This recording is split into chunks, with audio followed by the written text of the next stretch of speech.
Globalization as a hybrid war, and the mission of Russia in it. 1.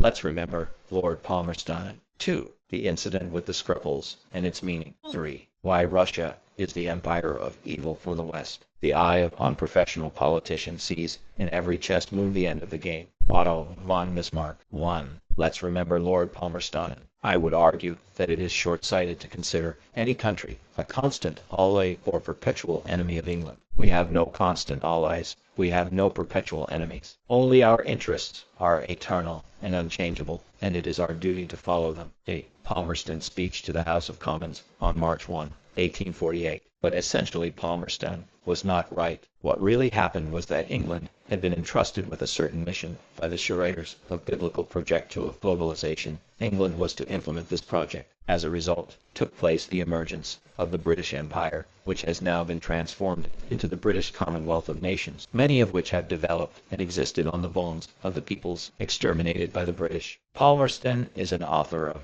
yet another statement. How hard it is to live when nobody is fighting with Russia. In general, this is a necessary and quite sufficient minimum of information that should be known about Britain and its policies in the past. A. Shakespeare, Galsworthy, General, British Museum for Tate Gallery. British scientists that are but only geogo, preventing realization of the essence of Great Britain. 2. The incident with the Skripals and its meaning in March 4, 2018. British Prime Minister Theresa May officially accused Russia of attempting to assassinate Sergei Skripal and his daughter Julia in Salisbury. In the course of this incident suffered a British policeman who was on the scene of the assassination attempt and tried to help the Skripals. According to the British version, the attack was carried out with the help of a nerve agent produced in Russia. The British charge is uncorroborated, but local ladies and gentlemen demand that they be trusted on their word. Day after that, London announced the expulsion of 23 Russian diplomats, 16 countries of the European Union, as well as the USA, Canada, Norway, Australia, Moldova, Albania, whose establishment genuinely believed the British ladies and gentlemen, or were forced to pretend to believe them, also sent off a number of Russian diplomats. Day. As a result of the incident with the Skripals, a new stage of aggravation of relations between Russia and Western countries began. The reaction of the Russian officialdom in the aspect of demanding evidence of Russia's guilt would be completely adequate if the British side was honestly mistaken in bringing charges against Russia, knowingly unproven allegations, while also deliberately ignoring the procedures for investigating incidents involving chemical weapons or with suspicion of its use. In fact, Britain has accused Russia of the following: illegal development and production of chemical weapons in defiance of the obligations under the Convention on the Prohibition of the Development, Stockpiling, and Use of Chemical Weapons, and on their destruction, signed by Russia, 1993. Violation by the Special Services of Russia of the unwritten ethical code of relations between the special services of different states and their officers, continuous and systematic conduct of sabotage and terrorist activities on the territory of Great Britain, both against the citizens of Russia and against subjects of the British Crown. We certainly do not yet know exactly what happened in Salisbury, but if the first, rather disagreeable, impression is confirmed, it will be another crime in the long list of crimes in which we can blame Russia, a destructive force, and Britain should lead the attempts of the world to do something about it. Nothing new, if one remembers Palmerston's views. Plans for the dismemberment of Russia and the colonization of its fragments has been an integral part of the policy of the West in general, as well as its leading states, in particular, in different epochs, or different states for many centuries. 1242, according to the Julian calendar, or even earlier times accordingly, all the British accusations against Russia, as well as the ones connected to the incident with the Skripals, criminal and business characters, in the act have but one goal: to morally justify, in the opinion of the inhabitants of the Western countries, their own sabotage and terrorist activities on the territory of Russia in the conduct of the centuries-old hybrid war for world domination of the owners of the biblical project aimed at enslaving humanity in the name of God. This undermining and terrorist activity of Great Britain against Russia has very long history. The murder of Ivan the Tremendous, deceptively translated into English as Ivan the Terrible, supervision of the Decembrists' revolt, the murder of Emperor Nicholas I, the murder of Emperor Alexander III, the murder of P. Rasputin, Novy, and supervision of organizers of February Borjo Librastic Revolution, supervision of Marxists, Trotskyists, supervision of Skripals,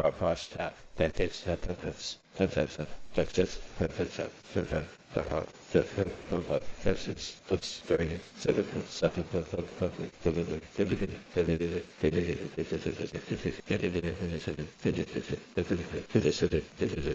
in this connection, we will mention that urgent flight of Putin from Australia to Russia after 20 summit in 2014 in Brisbane was a fairly justified prophylaxis of the consequences of the farewell breakfast that finalized the summit, and that Putin ignored. 3. Why Russia is the empire of evil for the West. Many years ago, Kennan, American ambassador in the USSR George Kennan, famous as Cold War architect for Ref. Baghdad, in fact, said that American-Russian relations had structural problems. What is interesting, at the end of the Cold War, everyone was saying, "Pa, Kennan, you are a genius," but later, everyone forgot the other thing he said. The problem is not in the fact that they are communists, but that they are Russians.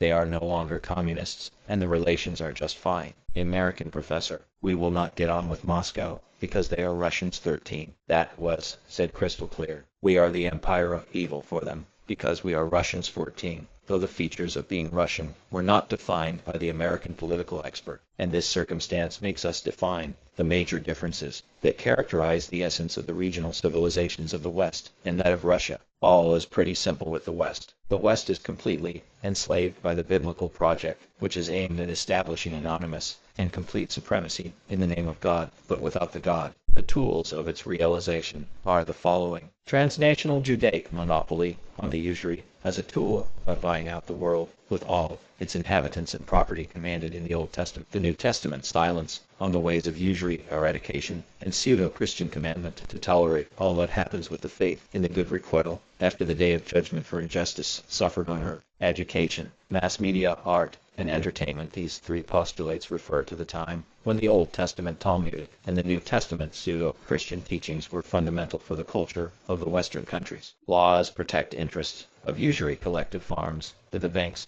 Laws in many countries qualify any negative reference in regard of Judaic Jews as xenophobia and antisemitism. The essence of life in this regional civilization is consumer well-being and indulging in physical pleasures that should be provided by 1. Private enterprise. 2. The principle everyone pays for himself, and associated lust for profit at any cost. 3. The state regulation of internal social relations through civil law. The situation in Russia is more complicated. In 1866, Tacotron noticed who would grasp Russia with the mind. For her, no yardstick was created. Her soul is of a special kind, by faith alone appreciated. Reading these lines, we have to understand that Tacotron himself had pan-European education. In other words, he possessed pan-European yardstick and was a carrier of pan-European standard of life perception. But many of its carriers are fools compared with Tacotron, because they are convinced that pan-European yardstick, the values common to all mankind in contemporary terms, can be used to measure everything including Russia, India, and the world of Islam. Though the population of the Western states is far from being all mankind, it is them who try to make all of their own standards, including the standards of life perception, none alternatively true for all humanity, not to mention global issues involving humankind, all peoples, through the courses of the arts and social sciences, imitating Western educational model. Moreover, but in order to understand the so-called Russian specificity, one needs to go beyond limitations imposed by the standard Western world outlook and realize the following, which are living their own lives following either the way of development or degradation. However, peculiarity of any regional civilization lies not only in its typical lifestyle, which can be clearly observed from outside. The peculiarities described by travelers and analysts do not represent the key characteristic of a given civilization. A core that substantiates any regional civilization is made of its ideals that have been cherished for centuries by people of that civilization, even though their real way of life may be far from complying with ideals bared by its and while the genetic core is reproduced, while it stores and transmits the characteristic ideals of the civilization from generation to generation, then the civilization lives on and retains a potential ability to make its ideals come true. Russia is one of the regional civilizations. It differs from the rest of the planet's civilizations in that it is within the borders of one state, shared by numerous peoples. Contrary to Russia, most of the other states belong to one of regional civilizations. The major ideal specifying Russia as a multinational civilization is its feeling of fairness of transcendental order. the name of the country chosen by Russians themselves, the sacred Rus. It thus reflects their target. However, the notion of fairness Spravedlivosť in Russian can hardly be determined using the Western terminology, and it has not been codified by the Western jurisprudence for a number of reasons, which are intertwined and interdependent. There exists an ideal of the highest fairness which everyone should become aware of, then the society should progressively develop for attaining it. And secondly, there is historically transitory understanding of fairness, which is conditioned by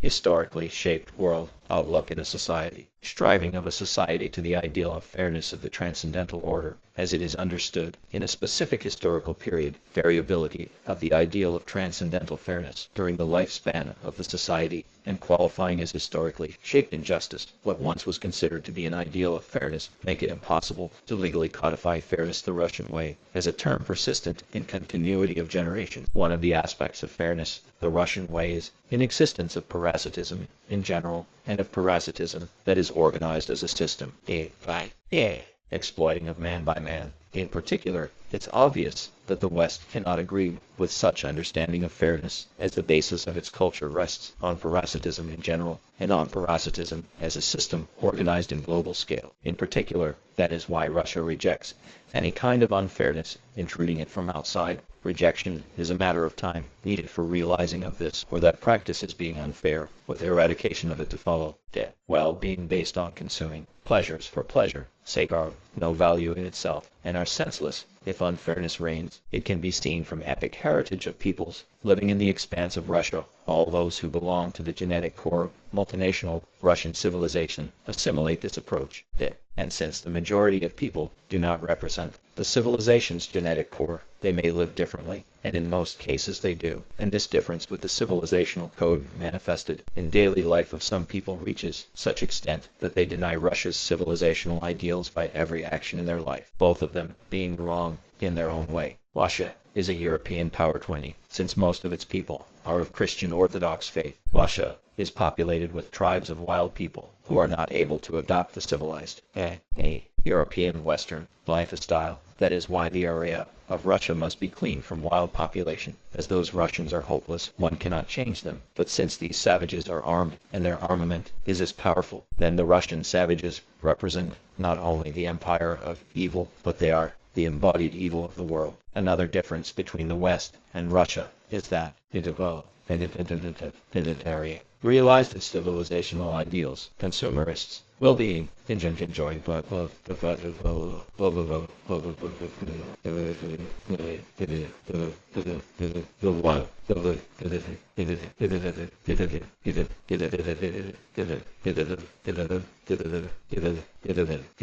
Three, state regulation of social relations on the basis of complying with laws. But since this result has been attained contrary to the objective trends guiding human personal life and their associations, its population is doomed to extinction as a biological species or due to cultural degradation, unless the West stops to profess its values and reconsider them being ultimately correct, which provides an opportunity to bring our ancient civilizational ideals to life in the course of humane globalization projects implementation. The future is ours, and the question is how it can be realized in a good way for all the humanity. For this purpose, let us specify the terms mental Trotskyism and Bolshevism. Trotskyism is not just a variety of Marxism, not at all. Trotskyism is a psychic phenomena.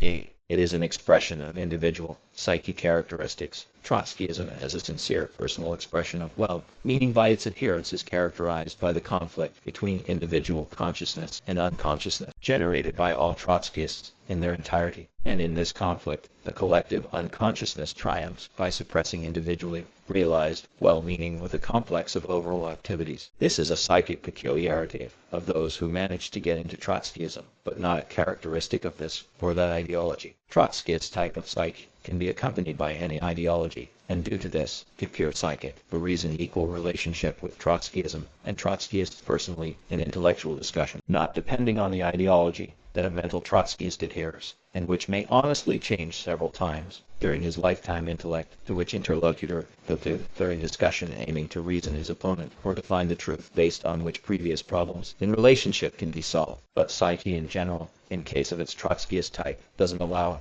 intellectual analysis of information, as it may change one of the separate ideological doctrines to which this or that mental Trotskyist belongs. B. To define this psychic peculiarity, people in the past found no better words than obsession or schizophrenia in the epoch of materialistic ideology. Words for this phenomena that can express the essence of this psyche type's inferiority disappeared, and it has been named again, but by pseudonym of one of the brightest representatives of Trotskyism in communist movement of this century. Trotskyism, in substance, is a schizophrenic, aggressive, politically active psyche, which can appeal to any ideology or social doctrine initiated with the mental Trotskyists who have been practicing exhortation to respect democratic standards.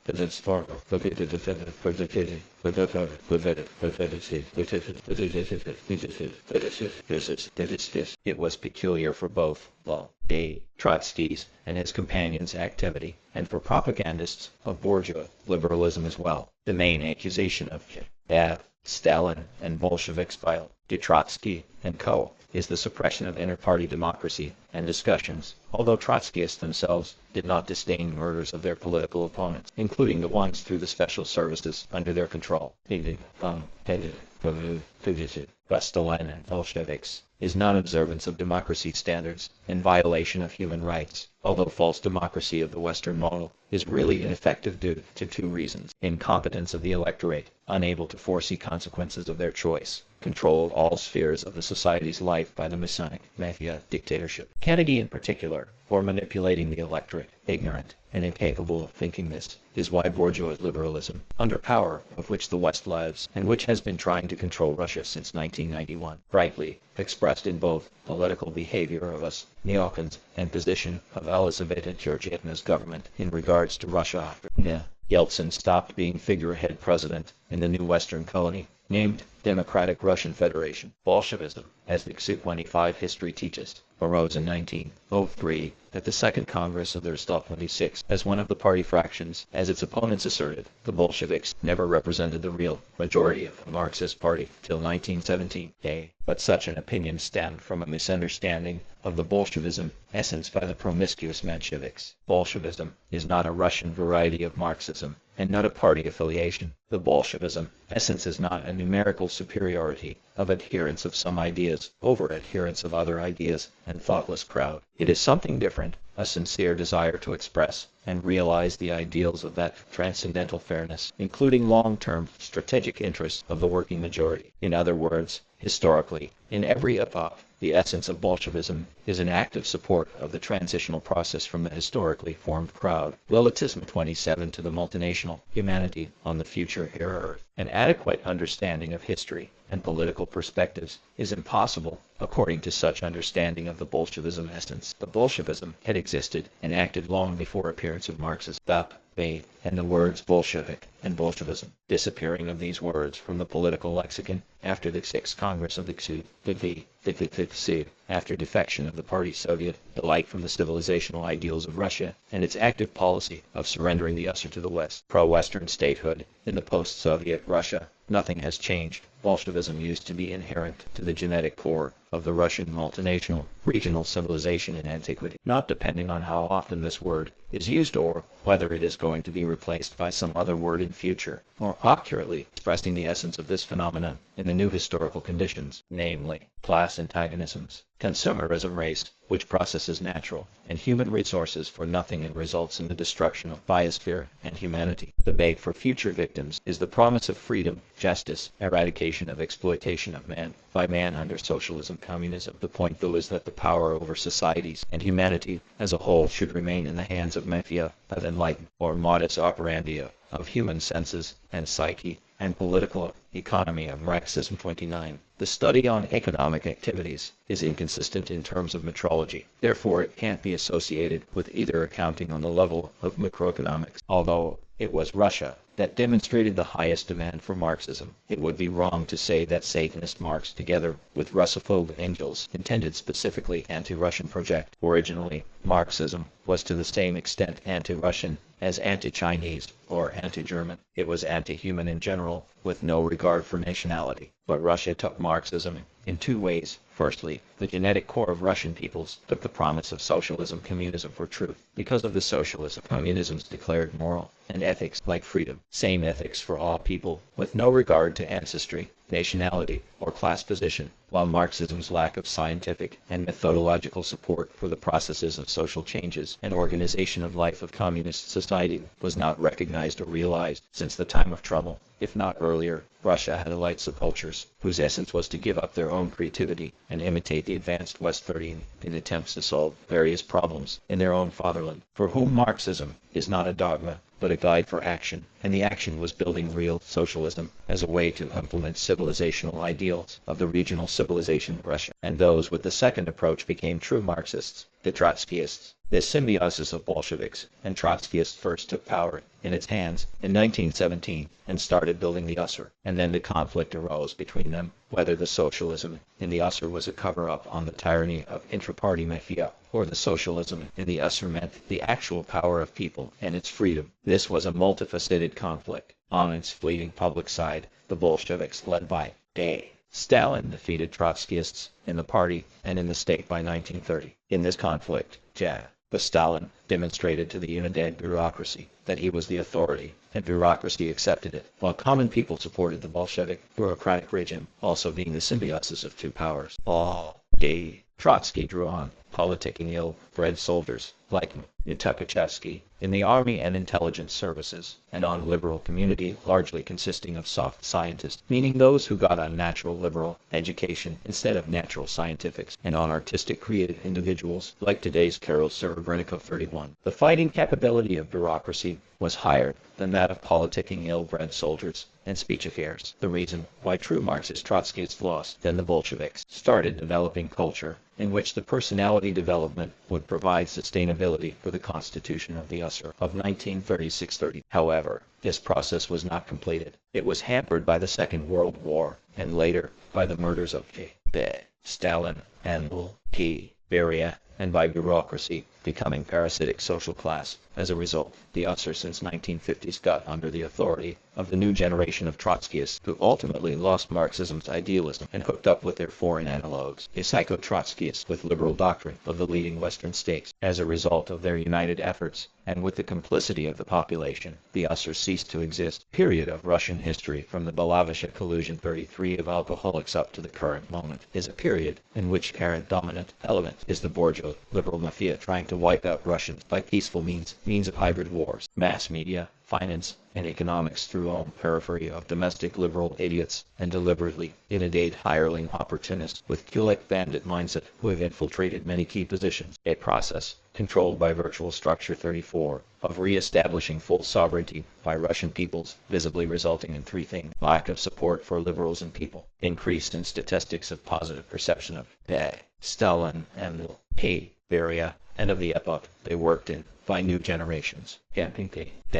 Putin will continue in the footsteps of Stalin's Bolshevism and will cleanse the country of liberalism and psycho-Trotskyism. However, the confrontation between Marxist psycho-Trotskyists and Bolsheviks during Stalin's times, and the confrontation between bourgeois liberal psycho-Trotskyists and genetic core peoples of the Russian civilization, today's nameless Bolsheviks. In other words, it's not about the West, its curators, public politicians, journalists, people of art, including all kinds of freedom-loving faggots, are unhappy with Russia having voted for Putin on presidential elections, to whose name and actions these Western curators attribute not only the loss of their conquests of 1985-1999, but the expectations of new losses of former achievements in solving the Russian matter, controlled by virtual structure of resumption of Russian people's autocracy in line with the kingdom of God on earth, with which the curators of the West don't know what to do, as agreed by liberal psycho-Trotskyists of the West, was associated with the personality of Stalin. They shouldn't equate the nowadays world evil to the personalities of Putin and his pocket oligarchs, because the fact that the leading Western countries are entering the algorithmics of the Universe 25, the algorithmics of self-destruction of European indigenous population and as post-Indian population, is an achievement of Western politicians themselves. But most people both in the West and in Russia don't understand current situation in the world. Why has this conflict between the West and Russia exacerbated so much? But this misunderstanding is a result of what's said in the epigraph. Nonetheless, the conflict between the West's psycho-Trotskyism and Russia's Bolshevism has escalated to the next level and has become global. And it is this very conflict between degradation and focus on development that is shaping the future of humanity. Internal predictor of the USR. 7 April 2018.